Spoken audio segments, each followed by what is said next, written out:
We sold burgers, coffee, and fries all day, but it turned out the thing eating the most was our electricity bill. It was still dark outside when I unlocked the door to our little diner.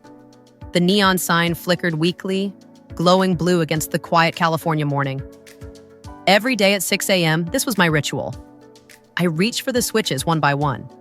Fryer, freezer, coffee machine, dishwasher, lights, air conditioner, and listened to them all come to life. The fryer growled to a start. The freezer hummed like a tired engine. The coffee machine hissed, spitting a puff of steam into the cool air. Within minutes, the place was alive. Every bulb burning, every machine humming, every watt of electricity spinning that invisible meter somewhere outside. That was my morning symphony. The smell of oil warming up, the steady buzz of machines, the flicker of lights on stainless steel countertops.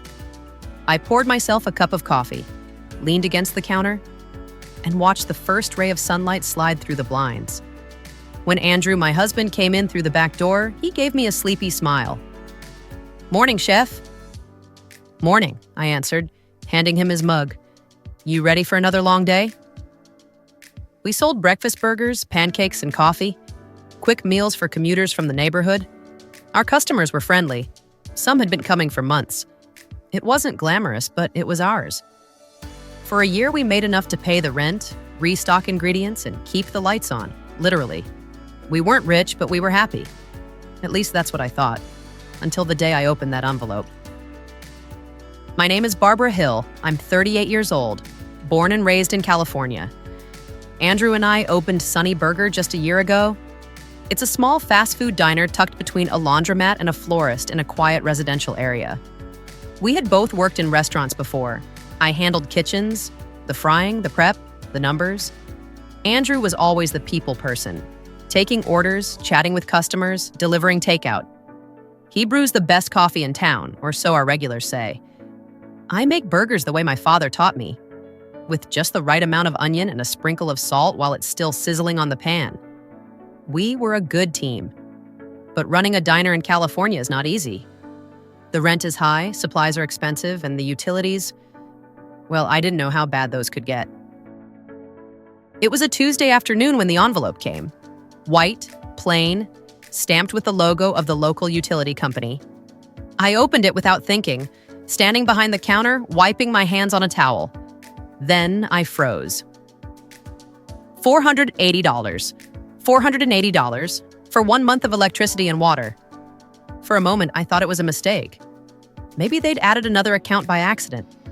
But no, the account number was ours. "Andrew," I called out.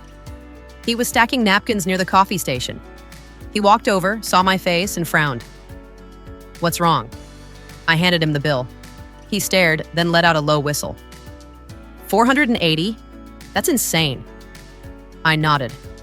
My stomach twisted. "We barely made $900 in profit last month," I whispered. "That's more than half gone, just for power." Andrew sighed and leaned on the counter. "We can't keep this up, Barb." I knew he was right.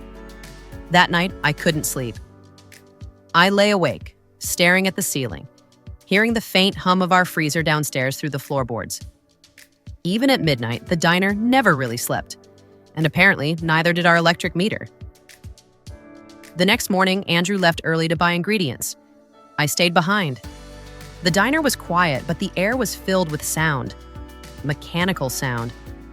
The fryer was still running, keeping oil hot even though we hadn't cooked a thing yet. The freezer hummed steadily, its cold air leaking every time I grabbed something. The coffee machine hissed as if alive, keeping water at boiling point, just in case. The neon sign outside blinked endlessly, even though no one would pass by until sunrise. I started walking around with a small notebook. Fryer, on since 6 a.m., stays hot until 4 p.m., even during slow hours. Freezer, runs 24/7.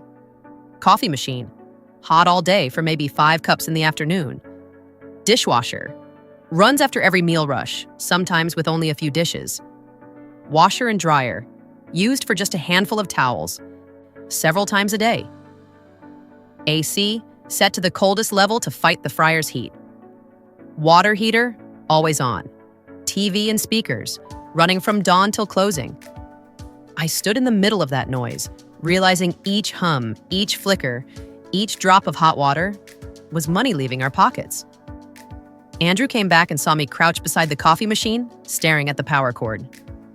"What are you doing?" he asked. "Listening," I said. He raised an eyebrow. "To what?" "To the sound of our money burning." That night, I thought about cutting portion sizes. Smaller burgers, less sauce, fewer fries. Anything to save a little money. But the idea felt wrong. People came to us because our food felt generous. If I made it stingy, I'd lose them. So instead, I turned to the internet. I joined a few small business forums, especially ones for cafe owners and food trucks. I asked, "How do you lower your electricity bills without hurting your business?" The replies poured in. One diner owner wrote, "Turn off equipment during slow hours. It takes a few minutes to reheat oil, but you'll save hours of wasted energy." Another suggested, "Batch your cleaning. Don't run dishwashers or laundry half full. Do one big load instead of 5 small ones." A cafe owner mentioned, "Use smart plugs and timers. Set them to shut off lights and machines automatically at night." Someone even said, "Track your power usage. Sometimes it's not the big machines, but the small ones left running all day." I filled a whole page with notes. The more I read, the more hopeful I felt. Maybe I couldn't change the price of electricity, but I could change the way we used it. That night, I made a plan. A real, written plan with times, tasks, and checkboxes. Andrew watched me from across the table. "You're really serious about this, huh?" "I'm tired of working for the electric company," I said. "Time to work for ourselves again." The next morning, I did everything differently. I didn't turn on the fryer right away. I waited until the first order came in. I brewed 1 pot of coffee instead of 2. The neon sign stayed off until people actually walked by.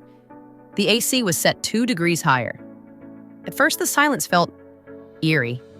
No constant hum, no buzz, just quiet. When Andrew came in, he looked around. "Did the power go out?" "No," I smiled. "I just decided to use it smarter." He chuckled, shaking his head. "Only you, Barb." As the day went on, I followed my checklist. Combine dish loads before running the washer. Wash towels once at the end of the day. Keep lids closed on the freezer to trap cold air. Turn off the fryer during slow hours.